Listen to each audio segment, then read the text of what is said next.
আসসালামু আলাইকুম সুপ্রিয় দেশবাসী, লাল টিভির পক্ষ থেকে স্বাধীন বাংলাদেশের মানুষকে লাল সালাম।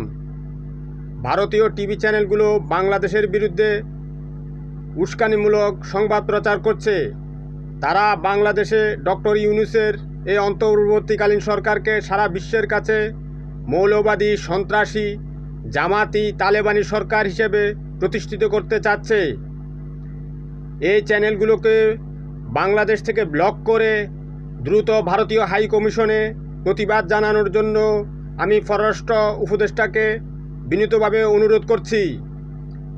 তাদেরকে যদি খুব দ্রুত বাংলাদেশ থেকে ব্লক করা না হয়, ভারতীয় সরকারকে যদি প্রতিবাদ জানানো না হয়, তারা এমন উস্কানিমূলক বক্তব্য প্রচার করে আন্তর্জাতিকভাবে বাংলাদেশকে একটি সন্ত্রাসী, তালেবানি রাষ্ট্র হিসাবে পরিচিত করিয়ে দিবে, যা কিনা আমাদের এই বিপ্লবকে ব্যর্থ করে